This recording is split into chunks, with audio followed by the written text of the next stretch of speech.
Welcome students. আজকে আমরা class 10 অর্থাৎ দশম শ্রেণীর একটা ভিডিও নিয়ে উপস্থিত হয়েছি। তো আমাদের ক্লাস 10-এর কারেন্ট ইলেকট্রিসিটি এই যে চ্যাপ্টারটা, তার মধ্যে একটা গুরুত্বপূর্ণ সাব টপিকস নিয়ে আজকে আমরা আলোচনা করব। তো ছাত্রছাত্রীরা, তোমরা প্রত্যেকেই জানো যে আমাদের বাড়িতে এই যে গ্রীষ্মকাল, এখন ফ্যানগুলো চলে। তো তোমরা কি জানো যে ফ্যানগুলো কোন নীতির উপর বা কিভাবে চলে? জানো না তো?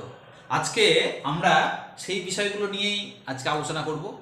বা অনেক সময় দেখা যায় যে যেমন আমাদের ইলেকট্রিক বা কারেন্ট মাপার যে যন্ত্র, অ্যামমিটার বা ভোল্টেজ মাপার যন্ত্র, ভোল্টমিটার, এই যে যন্ত্রগুলো, এগুলো কোন নীতির উপর কাজ করে। তো সেই বিষয়গুলো জানার জন্যে সঙ্গে থাকবে। আজকে আমরা এই বিষয়গুলোর আলোচনাতেই উপস্থিত হয়েছি। আজকে আমরা যে টপিকস নিয়ে আলোচনা করবো সেটা হলো ইলেকট্রোম্যাগনেটিজম, অর্থাৎ আমাদের এই প্রবাহী তড়িতের একটা গুরুত্বপূর্ণ সাব পার্ট এই ইলেকট্রোম্যাগনেটিজম, যাকে বলি আমরা তড়িৎ চুম্বকত্ব। এক্ষেত্রে আমাদের যে বিষয়টা পড়তে হবে সেটা হলো আমাদের action of current on magnet, অর্থাৎ চুম্বকের উপর তড়িৎ প্রবাহের ক্রিয়া।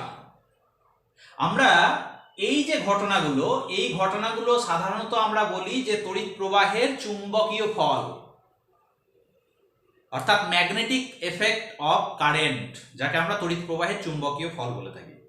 বিজ্ঞানী ওরস্টেড 1820 খ্রিস্টাব্দে সর্বপ্রথম উনি দেখান যে কোনো পরিবাহী তারের মধ্যে দিয়ে যখনই কারেন্ট যাবে, তার চতুর্দিকে এক ধরনের চুম্বক ক্ষেত্র তৈরি হবে। আমরা এই ক্রিয়াটাকে বলি তড়িৎ প্রবাহের চুম্বকীয় ফল। অর্থাৎ নাম থেকেই পরিষ্কার যে এক তারের মধ্যে দিয়ে তড়িৎ প্রবাহ হবে, তার ফলস্বরূপ আমরা কি পাবো? একটা চৌম্বক ক্ষেত্র পাবো। তো এই চৌম্বক ক্ষেত্রের চিত্ররূপ হিসাবে আমরা কতগুলো বলরেখা বা চৌম্বক বলরেখা অঙ্কন করব।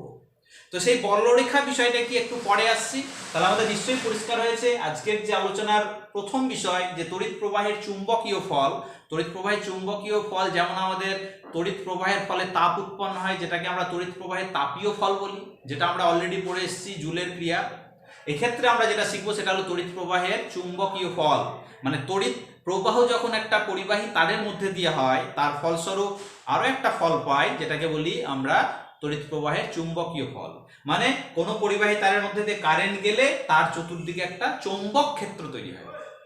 তাহলে শুনে নিশ্চয়ই বুঝতে পারছো যে চৌম্বক ক্ষেত্র মানে স্যার, তাহলে এখানে একটা যদি আমরা চুম্বক শলাকা বা একটা চুম্বককে নিয়ে যাই, তাহলে নিশ্চয়ই সেই চুম্বক শলাকার মেরুর একটা বিক্ষেপ আমরা পাবো, বা চুম্বক শলাকা হয় আকৃষ্ট হবে কিংবা বিকর্ষিত হবে। একদম ঠিক তাই। আমরা এই ক্রিয়াটাকে বলি action of current on magnet, অর্থাৎ যখনই কোনো পরিবাহী তারের মধ্যে দিয়ে কারেন্ট যায়, পরিবাহী তারটা যদি ফিক্সড থাকে এবং চুম্বকটা যদি অবাধে ঘুরতে পারে, মানে আমরা যদি একটা চুম্বক শলাকা রাখি, তাহলে দেখতে পাবে যে এখানে চুম্বকের শলাকাটা বিক্ষিপ্ত হচ্ছে। বিজ্ঞানী ওরস্টেড সর্বপ্রথম এর উপর পরীক্ষা করেছিলেন। উনি কি করেছিলেন, তার এক্সপেরিমেন্টটা যদি আমরা একটু সংক্ষেপে বলি, একটা পরিবাহী তার নিয়ে একটা বদ্ধ লুপ তৈরি করেছিলেন এবং এখানে একটা সুইচ রেখেছিলেন, আর সেখানে একটা ব্যাটারি, অবশ্যই ব্যাটারি, কারেন্ট পেতে গেলে আমাদের একটা ব্যাটারি বা তড়িৎ কোষ যুক্ত করা হয়েছে, যার ফলে একটা কারেন্ট যাচ্ছে এই তারের মধ্যে দিয়ে কারেন্ট যাচ্ছে, এবং এই তারের নিচে একটা চুম্বক শলাকা রেখেছেন, শলাকা চুম্বক মানে যেটা ঘুরতে পারে, একটা দণ্ডের উপর যেটা অবাধে ঘুরতে পারে।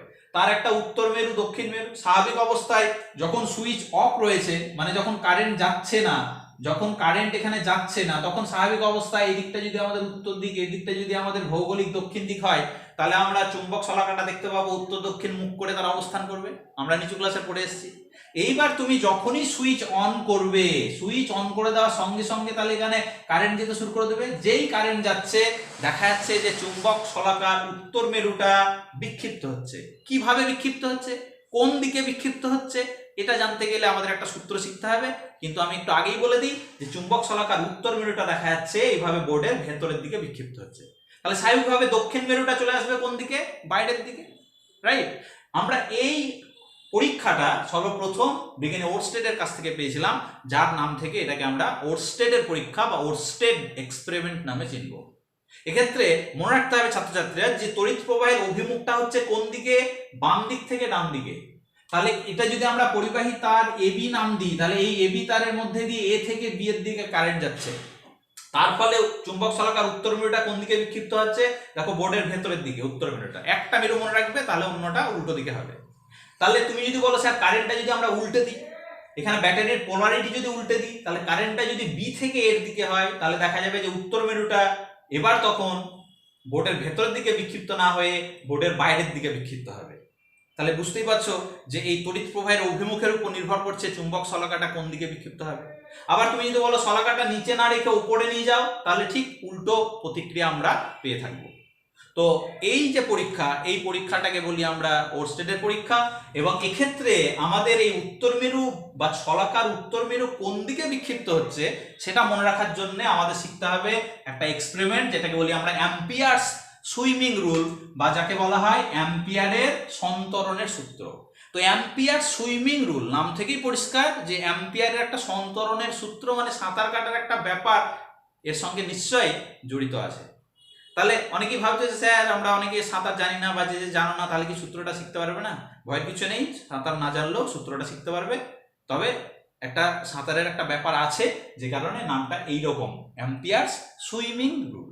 তাহলে আমরা এখানেই যদি ছবিটা এঁকে দেখাই, এবি পরিবাহী তারের মধ্যে দিয়ে কারেন্ট যাচ্ছে কোন দিকে, এ থেকে বি এর দিকে। তাহলে এই অবস্থায় চুম্বক শলাকার উত্তর মেরুটা আমরা জানি যে কোন দিকে বিক্ষিপ্ত হচ্ছে, ভেতরের দিকে। এটা বলে দিয়েছি বলে এটা মনে রাখার জন্য বিজ্ঞানী অ্যাম্পিয়ার কি করলেন, একটা সূত্র দিলেন। বললেন যে মনে করি কোনো একজন ব্যক্তি তার পরিবাহী তার বরাবর তড়িৎ প্রবাহের অভিমুখে তার দুই হাত ছড়িয়ে দেখা যাচ্ছে যে সাঁতার কাটছে, এবং এই অবস্থায় লোকটার মুখ কোন দিকে আছে, চুম্বক শলাকার দিকে আছে। তাহলে এই অবস্থায় লোকটার লেফট হ্যান্ড এটা হবে রাইট হ্যান্ড। জায়গাটা বুঝতে পারছি কি? দেখো আমি আবার বলছি, মনে করি কোনো একজন ব্যক্তি পরিবাহী তার বরাবর তড়িৎ প্রবাহের অভিমুখে তার দুহাত ছড়িয়ে এমন ভাবে সাঁতার কাটছে যাতে লোকটার মুখ সর্বদা চুম্বক শলাকার দিকে থাকে। তার মানে ভাবো যে এটা জলের তল, তার মানে নিচের দিকে মুখ করে সাঁতার কাটছে, আর নিচে রাখা আছে তার মানে চুম্বক শলাকাটা, মানে চুম্বক শলাকার দিকে মুখ করে দুই হাত ছড়িয়ে সাঁতার কাটছে। তাহলে স্বাভাবিকভাবে বলো তো ব্যক্তির লেফট হ্যান্ড কোনটা? এটা। তাহলে বলছে এই অবস্থায় লোকটির বাম হাত বা লেফট হ্যান্ড যেদিকে থাকবে চুম্বক শলাকার উত্তর মেরু সেই দিকে বিক্ষিপ্ত হবে। তার মানে বুঝতেই পারছো লেফট হ্যান্ড আছে বোর্ডের ভেতরের দিকে, তার মানে চুম্বক শলাকার উত্তর মেরু ওই বাম হাতের দিকে বিক্ষিপ্ত হবে। অ্যাম্পিয়ার্স সুইমিং রুল খুব ইম্পর্টেন্ট একটা সূত্র। আমরা এখানে 3-4টে সূত্র শিখবো, সূত্রগুলো মনে রাখতে হবে, পরীক্ষার জন্য ইম্পর্টেন্ট একটা জায়গা। এই জায়গাটা খুবই খুবই ইম্পর্টেন্ট, এবং নতুন জায়গা ভালোভাবে না পড়লে বোঝা যাবে না। তাহলে বোঝা গেছে। তাহলে অ্যাম্পিয়ারের সন্তরণের সূত্র আমি আবার বলছি যে মনে করি কোনো একজন ব্যক্তি তড়িৎ পরিবাহী তার বরাবর তড়িৎ প্রবাহের অভিমুখে, মানে যেদিকে কারেন্ট যাচ্ছে, এ থেকে বি এর দিকে কারেন্ট যাচ্ছে, তাহলে তার দুই হাত ছড়িয়ে চুম্বক শলাকার দিকে মুখ করে এমন ভাবে সাঁতার কাটছে, এ অবস্থায় লোকটার বাম হাত যেদিকে থাকবে চুম্বক শলাকার উত্তর মেরু সেই দিকে বিক্ষিপ্ত হবে। ছবিটা এঁকে আমাদের বিবৃতিটা বা স্টেটমেন্টটা কিন্তু লিখতে হবে, রাইট? তাহলে তুমি যদি বলো স্যার কারেন্টের অভিমুখ যদি উল্টো দিকে হয়, বি থেকে এর দিকে হয়, তাহলে লোকটাকে সাঁতার কেটে আসতে হবে তখন বি থেকে এর দিকে, কিন্তু মুখ থাকবে নিচের দিকে। তাহলে বিষয়টা একটু ভালোভাবে বুঝে নিলেই পরিষ্কার হয়ে যাবে। নেক্সট আমরা যেটা শিখবো, তাহলে আগেই বললাম যে কোনো পরিবাহী তারের মধ্যে দিয়ে যখনই কারেন্ট যাচ্ছে তার চতুর্দিকে একটা চৌম্বক ক্ষেত্র তৈরি হচ্ছে। এই চৌম্বক ক্ষেত্রের চিত্ররূপ হিসাবে আমরা যেগুলো অঙ্কন করি সেগুলোকে বলে চৌম্বক বলরেখা, যেগুলোকে বলি আমরা magnetic lines of force, lines of force, বা যাকে বলা হয় চৌম্বক বলরেখা। নামটা হলো বলরেখা, চৌম্বক বলরেখা। তাহলে চৌম্বক বলরেখা কি আমরা একটু উঁচু ক্লাসে গিয়ে শিখবো, তবুও সংক্ষেপে বলে দিই। চৌম্বক বলরেখা হলো চৌম্বক ক্ষেত্রে এক ধরনের অঙ্কিত কাল্পনিক রেখা, যে সরলরেখার যে কোনো বিন্দুতে অঙ্কিত স্পর্শ ওই বিন্দুতে চৌম্বক ক্ষেত্র প্রাবল্যের অভিমুখটা নির্দেশ করে। এটা একটা ডেফিনিশন। বা একটা ডেফিনিশন আমরা বলতে পারি যে চৌম্বক বলরেখা হলো চৌম্বক ক্ষেত্রে কোনো একটি বিচ্ছিন্ন সর্ববাধামুক্ত ধনাত্মক আধানকে রাখলে সেটি যে পথ বরাবর গমন করে তার সঞ্চার পথকেই বলি আমরা চৌম্বক বলরেখা। তো চৌম্বক বলরেখার সংজ্ঞা আমাদের সেইভাবে ক্লাস 10-এ নেই, তবুও আমি একটু বলে দিলাম যেগুলো হলো এক ধরনের কাল্পনিক রেখা, রাইট? তাহলে এই চৌম্বক বলরেখা যে কোনো তারের মধ্যে দিয়ে কারেন্ট যাওয়া মানে তার চতুর্দিকে কিন্তু একটা চৌম্বক ক্ষেত্র তৈরি হচ্ছে, মানেই চৌম্বক বলরেখা তৈরি হচ্ছে। তুমি যদি বলো স্যার একটা স্থায়ী চুম্বক যদি রাখি তাহলে তার চতুর্দিকে কি চৌম্বক বলরেখা তৈরি হয়? একদম তৈরি হয়, ঠিক চৌম্বক বলরেখা তৈরি হয়। তো আমরা সেই জায়গাটায় আসছি আস্তে আস্তে। আমাদের এবার যেটা শিখতে হবে সেটা হলো আরেকটা সূত্র, right hand grip rule. Right hand grip, grip মানে মুষ্টি। এই রাইট হ্যান্ড গ্রিপ রুল বা আমরা যেটাকে বলি ডান হস্ত মুষ্টি নিয়ম বা ডান হাতের মুষ্টি নিয়ম, এখান থেকে আমরা কি শিখতে পারবো? এখান থেকে আমরা শিখতে পারবো যে চৌম্বক বলরেখার অভিমুখ বা চৌম্বক ক্ষেত্র যেটা তৈরি হচ্ছে তার অভিমুখটা কোন দিকে সেটা শেখা যাবে। সাপোজ ধরো একটা পরিবাহী তার আমরা এখানে রেখেছি যে পিকিউ একটা পরিবাহী তার, দেখা যাচ্ছে যে বোর্ডের নিচ থেকে বা একটা টেবিলের বা একটা কার্ডবোর্ডের নিচ থেকে উপরের দিকে যাচ্ছে, আমরা কার্ডবোর্ডের মাঝে ফুটো করে কার্ডবোর্ডটাকে এইভাবে রেখে দিয়েছি। তাহলে এই পি থেকে কিউ এর দিকে যদি কারেন্ট যায় তাহলে তার চতুর্দিকে চৌম্বক বলরেখা তৈরি হবে, তার চতুর্দিকে চৌম্বক ক্ষেত্রের অভিমুখটা পাবো আমরা সেই চৌম্বক বলরেখার অভিমুখ থেকে। তাহলে সেই অভিমুখ পেতে গেলে আমাদের শিখতে হবে রাইট হ্যান্ড গ্রিপ রুল, ডান হস্ত মুষ্টি নিয়ম। সূত্রটা কি বা নিয়মটা কি, রুলটা কি? বলছে যে কোনো পরিবাহী তার বরাবর যেদিকে তড়িৎ প্রবাহ হচ্ছে সেই দিক বরাবর যদি আমরা ডান হাতের বুড়ো আঙুলটাকে রেখে তারটাকে যদি আমরা মুষ্টিবদ্ধ করি তাহলে এই অবস্থায় বাকি আঙুলগুলোর যে অভিমুখ সেই অভিমুখটাই হবে আমাদের চৌম্বক বলরেখার অভিমুখ বা চৌম্বক প্রাবল্যের অভিমুখ।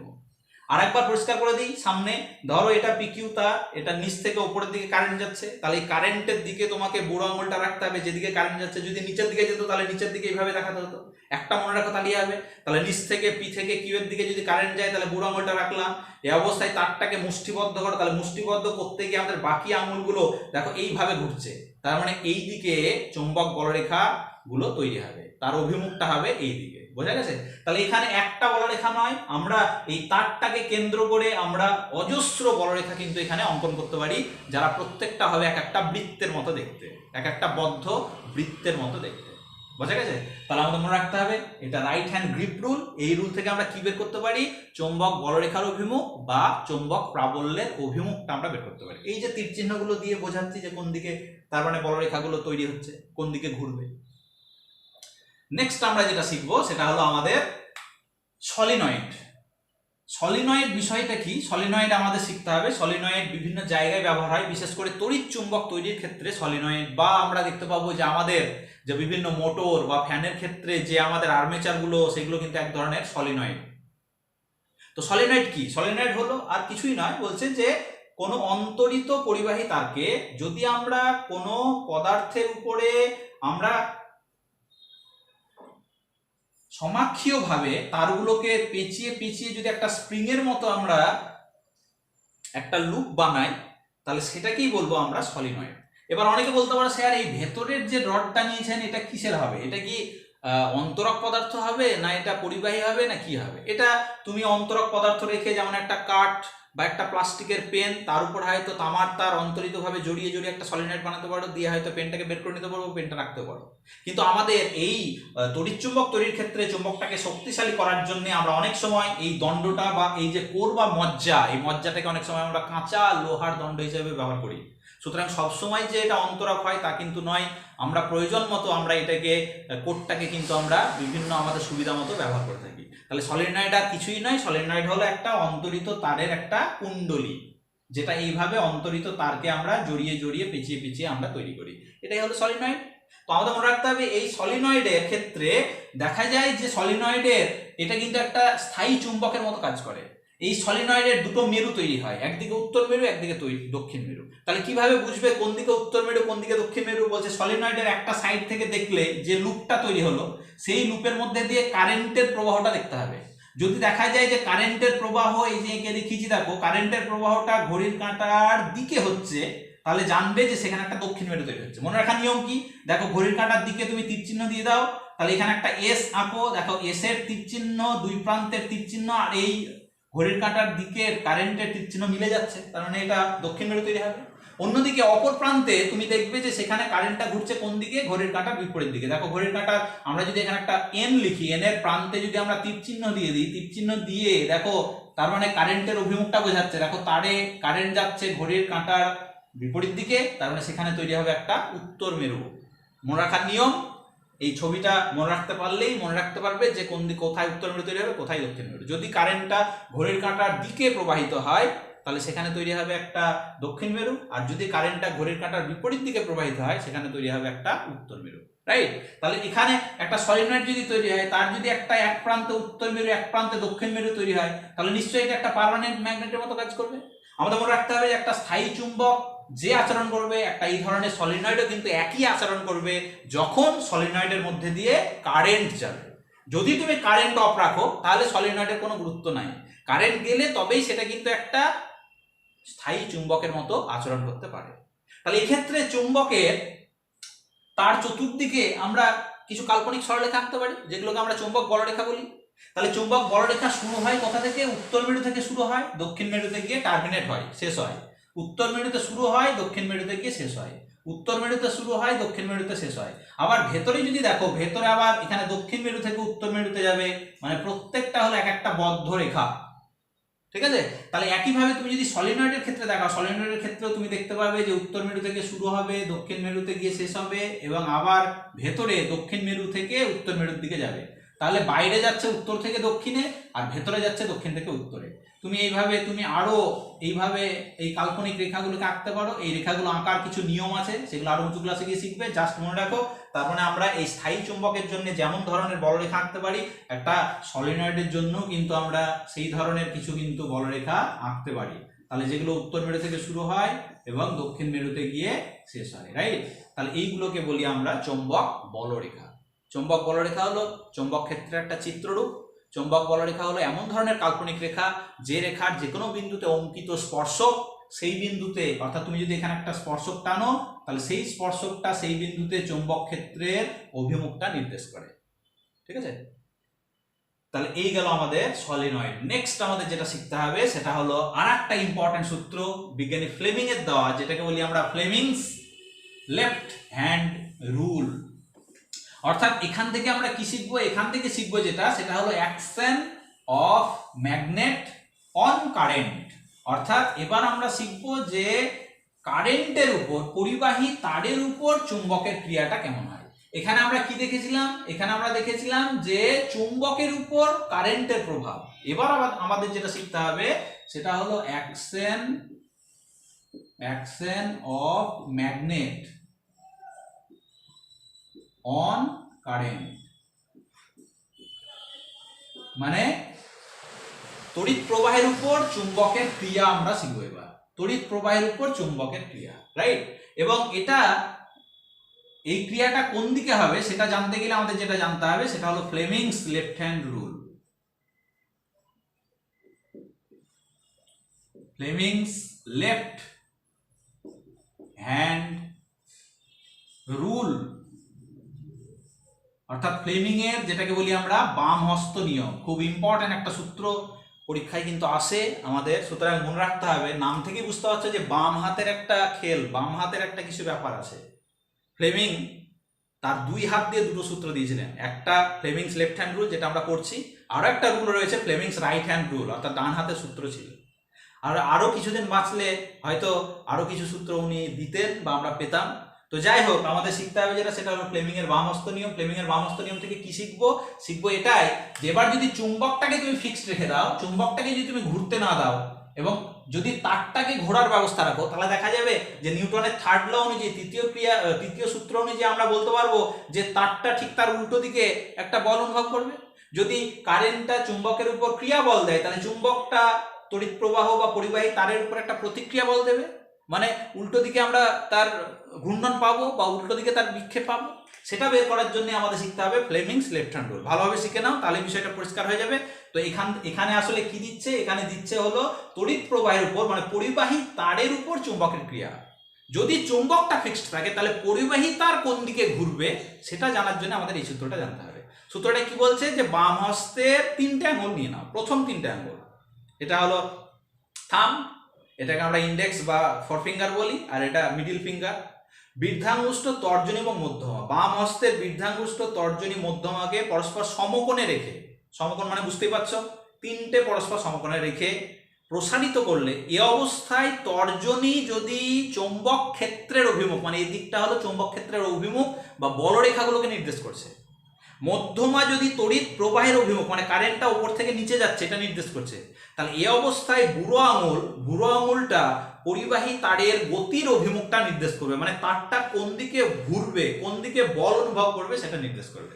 আবার বলি, বাম হস্তের বৃদ্ধাঙ্গুষ্ঠ, তর্জনী এবং মধ্যমাকে পরস্পর সমকোণে রেখে প্রসারিত করলে এই অবস্থায় তর্জনী যদি চৌম্বক ক্ষেত্রের অভিমুখ, মধ্যমা যদি তড়িৎ প্রবাহের অভিমুখ নির্দেশ করে, তাহলে বৃদ্ধাঙ্গুলি বা বৃদ্ধাঙ্গুষ্ঠ পরিবাহী তারের গতির অভিমুখ নির্দেশ করবে। ভালোভাবে পড়ে নিতে হবে, ঠিক আছে। নেক্সট আমাদের যেটা শিখতে হবে, এটা পরীক্ষামূলকভাবে প্রমাণের জন্য বিজ্ঞানী বার্লো একটা চক্র তৈরি করেছিলেন। এটাই আমাদের ছিল প্রথম মোটর, যেটাকে আমরা বার্লোজ হুইল বলি। বার্লোর চক্র বা যাকে বলা হয় বার্লোজ হুইল। তাহলে এই বার্লোর চক্র বা বার্লোজ হুইলে আমরা কি পাবো, আমরা আসলে দেখাতে পারবো যে এই ফ্লেমিংস লেফট হ্যান্ড রুল বা ফ্লেমিং এর যে বামহস্ত নিয়ম, সেই বামহস্ত নিয়মের একটা পরীক্ষামূলক প্রমাণ আমরা এখান থেকে দিতে পারবো। যেটা বিজ্ঞানী বার্লো একটা তৈরি করেছিলেন, একটা চক্র, যেটাকে বলি আমরা বার্লের চক্র। এই বার্লো চক্রটা আসলে কি ছিল? বার্লো চক্রটা একটা ছিল তামার একটা চক্র, খাঁজ কাটা কাটা স্টারের মতো, আর সেটা একটা দণ্ড দিয়ে সেটা ঝুলন্ত অবস্থায় ছিল। এই বিন্দুতে চক্রটাকে এখানে একটা পিনের মধ্যে দিয়ে যাতে ঘুরতে পারে, মানে অ্যাক্সেলের মতো একটা তৈরি করা ছিল। এটা গোটা একটা পরিবাহীর দণ্ড, একটা শক্ত দণ্ড দিয়ে এটাকে ঝোলানো ছিল, দিয়ে একটা কার্ডবোর্ডের উপর বসানো ছিল। আর নিচে এখানে একটা গর্ত কাটা থাকে, এই গর্তের মধ্যে রাখা থাকে পারদ বা মার্কারি।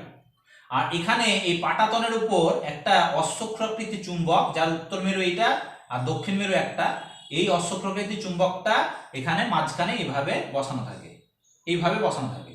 আর মাঝখান দিয়ে তাহলে এই চাকাটা বা চক্রের দাঁতগুলো তাহলে পারদে টাচ করবে। তাহলে এবার কি করা হয়, এই পারদ থেকে ভেতরে ভেতরে এটা কানেক্ট করা হয়, এটা আমাদের করতে হয় না। পারদ থেকে একটা তার নিয়ে এখানে একটা সুইচ দিয়ে ব্যাটারির মাইনাস আর এইদিকে প্লাস, এই প্লাসটা আবার দেখো বার্লো চক্রের দণ্ডের সঙ্গে যুক্ত হয়ে চাকার সঙ্গে যুক্ত হয়েছে। তাহলে তুমি যদি সুইচ অন করো, ভালো করে বুঝে নাও, সুইচ অন করলে কারেন্টটা কোন দিকে যাবে? প্লাস থেকে শুরু হবে, বেশ, কারেন্টটা এইদিকে যাচ্ছে, দণ্ড দিয়ে উঠছে, তাহলে এদিক বরাবর কারেন্ট যাচ্ছে, কারণ এটা গোটাটাই হলো আমাদের পরিবাহীর। তাহলে এদিক দিয়ে কারেন্ট গিয়ে কারেন্টটা গিয়ে দেখো চক্রের দাঁত দিয়ে নিচের দিকে নামছে। তাহলে এটা হলো তড়িৎ প্রবাহের অভিমুখ। তড়িৎ প্রবাহের অভিমুখ মানে কোন আঙুল? বুড়ো আঙুল, কারণ এটা কারেন্ট যাচ্ছে। আর চৌম্বক ক্ষেত্রটা কোন দিকে? চৌম্বক ক্ষেত্র দেখো মানে বলরেখা যাচ্ছে দেখো উত্তর থেকে দক্ষিণে, এদিক বরাবর বলরেখার অভিমুখ। তাহলে তুমি এই বলরেখা মানে তোমাকে তর্জনী দিয়ে সূচিত করতে হবে। তাহলে এই দিক বরাবর দেখো বলরেখা যাচ্ছে, তাহলে বলো তো বুড়ো আঙুলটা কোন দিকে? বুড়ো আঙুল এই দিকে, তার মানে বুড়ো আঙুলটা এইভাবে রোটেট করবে। তার মানে আমরা বলতে পারবো যে চাকাটা ঘুরবে কোন দিকে? চাকাটা ঘুরবে ঘড়ির কাঁটার বিপরীত দিকে। চাকাটা ঘুরবে ঘড়ির কাঁটার বিপরীত দিকে। আরেকবার বুঝিয়ে দিচ্ছি, দেখো বাম হস্তের আমাদের তর্জনী সূচিত করছে চৌম্বক ক্ষেত্র, মানে উত্তর থেকে দক্ষিণ মেরুর দিকটা। মধ্যমা সূচিত করছে আমাদের, মধ্যমা সূচিত করছে কোনটা? মধ্যমা সূচিত করছে আমাদের, তাহলে এখানে মধ্যমা যেটা সূচিত করছে সেটা হলো আমাদের মধ্যমাটা সূচিত করছে তাহলে তড়িৎ প্রবাহটাকে। তাহলে এই অবস্থায় বুড়ো আঙুলটা কিসের অভিমুখ নির্দেশ করবে? বুড়ো আঙুলটা আমাদের এই পরিবাহীর গতির অভিমুখটা নির্দেশ করবে। তাহলে এটা কারেন্ট, এটা হলো চৌম্বক ক্ষেত্র। তাহলে দেখো বুড়ো আঙুলটা পরিবাহীর গতির অভিমুখ নির্দেশ করছে, মানে চাকাটা ঘুরবে ঘড়ির কাঁটার বিপরীত দিকে। এবার তুমি যদি বলো স্যার এই ঘড়ির কাঁটার বিপরীত দিকে ঘুরছে, এটাকে ঘড়ির কাঁটার দিকে করা যাবে না? হ্যাঁ যাবে, দুই ভাবে করতে পারো। প্রথম পদ্ধতি, তুমি ব্যাটারির পোলারিটি বা কারেন্টের অভিমুখটা চেঞ্জ করে দাও। কারেন্টটা যদি এই নিচ থেকে ওপরের দিকে যায়, উল্টো দিকে ঘোরে, তাহলে আমাদের বার্লো চক্রের অভিমুখ চেঞ্জ হয়ে যাবে। আবার তুমি যদি বলো কারেন্টটা এক রাখবো স্যার, আমি চুম্বকটাকে উল্টে দিলাম, চুম্বকের উত্তর মেরুটা দক্ষিণ মেরুর জায়গায়, দক্ষিণ মেরুটা উত্তর মেরুর জায়গায় করে দিলাম, তাহলেও বার্লো চক্রের ঘূর্ণনের অভিমুখ চেঞ্জ হয়ে যেতে পারে। এবার অনেকে বলতে পারে স্যার দুটোই যদি একসঙ্গে চেঞ্জ করা হয় তাহলে কি হয় বলো তো? আমরা কি জানি মাইনাসে মাইনাসে কি হয়? প্লাস। সুতরাং দুটো যদি একসঙ্গে চেঞ্জ করা হয় সেক্ষেত্রে দেখা যাবে যে আদতে বার্লো চক্রের ঘূর্ণনের অভিমুখ কিন্তু আর চেঞ্জ হচ্ছে না। সুতরাং আমাদের এই বিষয়গুলো হয়তো শর্ট প্রশ্ন বা ছোট প্রশ্নে আসতে পারে, এবং অনেক সময় বলতে পারে বার্লো চক্রের ঘূর্ণনের বেগ তুমি কিভাবে বাড়াতে পারো। ঘূর্ণনের বেগ আমরা দুটো উপায়ে বাড়াতে পারি। একটা হলো তড়িৎ প্রবাহ মাত্রা বাড়িয়ে, তড়িৎ প্রবাহ মাত্রা বাড়িয়ে মানে ব্যাটারিটাকে শক্তিশালী করে আরো। আর 2 নম্বর বলছে যে আমাদের এই চুম্বক ক্ষেত্রটাকে বাড়িয়ে, মানে চুম্বকটাকে আরো শক্তিশালী করে। ঠিক আছে, তাহলে বইয়ে লেখা আছে, সেগুলো একটু পড়ে নেবে, আমি বিষয়টা বুঝিয়ে দিলাম। এখানে মেন বোঝাটা হলো ফ্লেমিংস লেফট হ্যান্ড রুল কিভাবে ঘুরছে, এটা বুঝতে পারে না, তো সেই জায়গাটা আমাদের বোঝা। নেক্সট আমরা যেটা শিখবো সেটা হলো আমাদের আরেকটা বিষয়, সেটা হলো ইলেকট্রোম্যাগনেটিক ইন্ডাকশন। আরেকটা আমাদের টপিকস রয়েছে, এটাও খুবই ইম্পর্টেন্ট। এক্ষেত্রে আমরা 3টে সূত্র শিখবো, দুটো বিজ্ঞানী ফ্লেমিং এর দেওয়া, ফ্যারাডে, দুটো ফ্যারাডের দেওয়া এবং একটা রয়েছে আমাদের লেঞ্জের দেওয়া। তাহলে আমরা শিখবো এবার সেই ইলেকট্রোম্যাগনেটিক ইন্ডাকশন বা যাকে বাংলায় বলে তড়িৎ চুম্বকীয় আবেশ। এই তড়িৎ চুম্বকীয় আবেশ বিষয়টা আগে আমাদের বুঝতে হবে। তাহলে আমরা এবার শিখবো ইলেকট্রোম্যাগনেটিক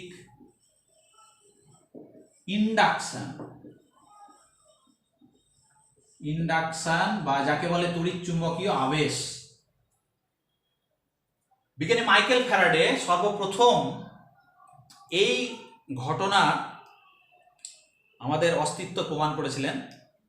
তো যার এই আবিষ্কার এক বিরাট আবিষ্কার, বর্তমানে এই নীতির উপর ভিত্তি করে আমাদের তৈরি হয়েছে যত জেনারেটর বা ডায়নামোগুলো যেখানে কারেন্ট তৈরি হয়, সেগুলো কিন্তু এই ফ্যারাডের সূত্রের উপর ভিত্তি করেই তৈরি হয়েছে।